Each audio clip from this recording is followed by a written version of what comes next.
எல்லாருக்கும் ஹாய். நான் இன்னைக்கு அதிரசம் எப்படி செய்யறது அப்படிங்கறத உங்களுக்கு சொல்ல போறேன். இது ரொம்ப சிம்பிளான ப்ராசஸ் தான். நான் கொடுத்துருக்க மெஷர்மெண்ட் நீங்க கரெக்டா ஃபாலோ பண்ணீங்க அப்படின்னா கண்டிப்பா இதோட அவுட்புட் சூப்பரா வரும். ட்ரை பண்ணி பாருங்க. இப்போ அந்த வீடியோக்குள்ள போகலாம். நான் இந்த மாதிரி ஒரு அரிசி எடுத்திருக்கேன். இது வந்து நார்மல் பச்சரிசி மாதிரி இல்லாமல் கொஞ்சம் குண்டா இருக்கும்.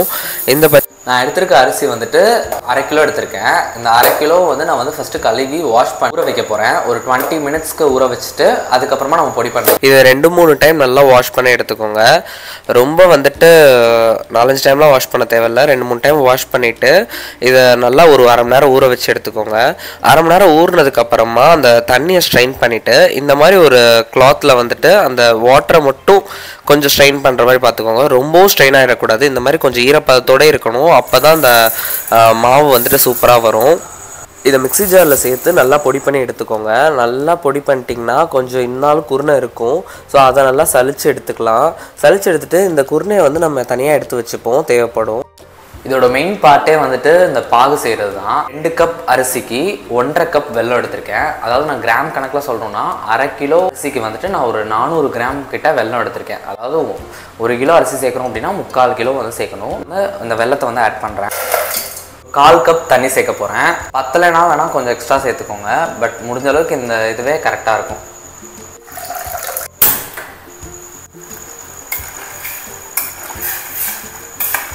இந்த பாகு காஞ்சிட்டு இருக்கையில் நம்ம இந்த மாதிரி தண்ணி எடுத்து வச்சுக்கணும் சைடில். ஏன்னா பாகு பதம் செக் பண்ணுறதுக்கு இதில் நம்ம எடுத்து போட்டு உருண்டை பிடிக்க வந்துச்சு அப்படின்னா அது கரெக்டான பக்குவம். அதே மாதிரி கிராக் ஆகிடக்கூடாது, ரொம்ப முறுகிடவும் கூடாது. அது உருண்டை பிடிக்காமல் கரைஞ்சிருச்சுனாலும் நம்மளோட இது ஃப்ளாப் ஆகிடும். இப்போ இதோட பதம் செக் பண்ணிடலாம். இப்போது இந்த மாதிரி கன்சிஸ்டன்ட்டில் நம்ம என்ன பண்ணணும்னா கொஞ்சமாக அந்த தண்ணியில் எடுத்து உருண்டை பிடிக்க வரணும். நம்ம வந்து இந்த ஒரு ஸ்டேஜுக்கு அடுத்த ஸ்டேஜ் போயிடுச்சுன்னா கூட அதிரசம் கரெக்டாக வராது. இந்த மாதிரி அமுக்கவும் செய்யணும், உருண்டையும் பிடிக்கும். அதிரசம் மிக்ஸ் பண்ணுறதுக்கு வந்து இந்த மாதிரி ஒரு துடுப்பு யூஸ் பண்ணுவோம். இது இல்லாத பட்சத்தில் நம்ம இந்த மாதிரி உட்டன் கரண்டி எடுத்து அதோட பேக் சைடு யூஸ் பண்ணிக்கலாம். இல்லைனா மத்து இருக்கும் பார்த்தீங்களா, அதோட பேக் சைடு யூஸ் பண்ணியும் நம்ம கிடையலாம். என்கிட்ட இது இருக்கனால நான் இதை வச்சு கடைய போகிறேன். எடுத்து வச்ச மாவில் உப்பு, நம்ம எடுத்து வச்சுருக்க 1 ஸ்பூன் குருணை எடுத்து சேர்த்துட்டு இதை நல்லா மிக்ஸ் பண்ண வேண்டியதான். கொஞ்சம் கொஞ்சமாக சேர்த்து மிக்ஸ் பண்ணிகிட்டே வாங்க. கொஞ்சம் கைவிடாமல் தான் மிக்ஸ் பண்ணணும். நான் ஒரு ஆளாக செய்கிறேங்கிறதுனால கொஞ்சம் விட்டு மிக்ஸ் பண்ணுறேன். அப்படி இருந்தாலும் கரெக்டாக வரும். பட் முடிஞ்ச அளவுக்கு மிக்ஸ் பண்ணுறதை மட்டும் ஸ்டாப் பண்ணாமல் மிக்ஸ் பண்ணிட்டே இருங்க. இல்லைனா கட்டி தட்டாமல் நீட்டாக வரும். ஸோ இந்த மாதிரி மிக்ஸ் பண்ணி எடுத்ததுக்கப்புறமா இந்த மாதிரி கொஞ்சம் லிக்யூடான கன்சிஸ்டன்சியில் நெய் தடவி நம்ம வந்துட்டு வச்சிடலாம். நெய் எதுக்கு தடவணும்னா மேலே ட்ரை ஆகாமல் இருக்கிறதுக்காக. இது வந்துட்டு நம்ம ஒரு 3 டேஸ் கழித்து எடுத்து பார்க்கலாம் எப்படி வந்திருக்கு அப்படின்னு சொல்லிட்டு. 3 நாள் வந்து அப்படியே வச்சுட்டேன். அது நல்லாவே செட் ஆகிருக்கு. நம்மளுக்கு பாருங்கள் தெரியும். இது வந்து ரொம்ப தண்ணியாக லிக்யூடான ஸ்டேஜில் இருந்துச்சு அப்படின்னா நீங்கள் என்ன பண்ணுங்கள், திரும்பி நம்ம பொடி பண்ணோம் பார்த்தீங்களா, அந்த பொடி வந்துட்டு கொஞ்சம் சேர்த்துட்டு அந்த அரிசி மாவை வந்து கொஞ்சம் சேர்த்துட்டு மிக்ஸ் பண்ணி அப்போவே சொல்லலாம். ஒன்றும் பிரச்சனை ஆகாது. அதே சமயம் வந்து ரொம்ப திக்காகிடுச்சு அப்படிங்கிறப்போ நம்ம பாகு கொஞ்சம் காய்ச்சிட்டு ஊற்றிக்கலாம். ரொம்ப அதுக்கு வந்து பாகு பாதம் தேவை கிடையாது. லைட்டாக காய்ச்சி ஊற்றிக்கலாம். பட் எனக்கு வந்து கரெக்டான கன்சிஸ்டன்சியில் வந்துருக்கு பாருங்கள். இந்த மாதிரி இருக்கணும். ஸோ இப்படி இருக்கையில் கரெக்டாக வந்து நம்மளால் அதிரசம் சுட முடியும். இந்த மாவை நல்லா பிசையணும். பிசைஞ்சதுக்கப்புறம் தான் நம்ம வந்து அதிரசம் சுடணும்.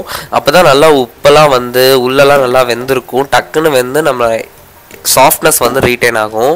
ஸோ இதை நல்லா பிசைஞ்சு எடுத்து வச்சுக்கிட்டேன்.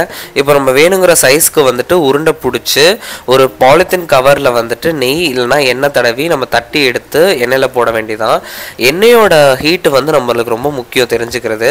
எண்ணெயோட ஹீட் எப்படி இருக்கும்னா யூஸ்வலாக ஹை ஹீட்டில் இருக்கணும். பட் நம்ம போடையில் மீடியம் ஹீட்டுக்கு மாற்றிக்கணும். அந்த மாதிரி இருந்தால் தான் கரெக்டாக இருக்கும். இப்போ பாருங்கள், போட்டோன்னே பபிள்ஸ் வருது. இந்த மாதிரி ஹீட்டில் இருந்துட்டு நம்ம கொஞ்சம் மேலே அந்த பூரிக்கு பண்ணுவோம் பார்த்தீங்களா, லைட்டாக மேலே எடுத்து போட்டால் போதும். ரொம்ப நேரம்லாம் பண்ணிகிட்டு இருக்க வேணாம். லைட்டாக பண்ணாலே இந்த மாதிரி கோல்டன் ப்ரௌனில் வரும். இந்த ஸ்டேஜில் எடுத்துகிட்டு லைட்டாக ப்ரெஸ் பண்ணுங்கள். ரொம்ப போட்டு அந்த எண்ணெயை ஃபுல்லாக வலிச்சு எடுத்துட்டிங்கன்னா கண்டிப்பாக அந்த சாஃப்ட்னஸ் ரீட்டைன் ஆகாது. ஸோ ஒரு ப்ரெஸ் அந்த வீடியோவில் காமிச்ச மாதிரி அவ்வளோதான். நம்மளோட அதிரசம் ரெடி ஆயிடுச்சு. இது வந்து நம்ம ஸ்டோர் பண்ணி சாப்பிட அவ்வளோ டேஸ்ட்டாக இருக்கும். சாஃப்ட்னஸ் அப்படியே ரீட்டைன் ஆகும். கண்டிப்பாக அதை ட்ரை பண்ணி பாருங்கள்.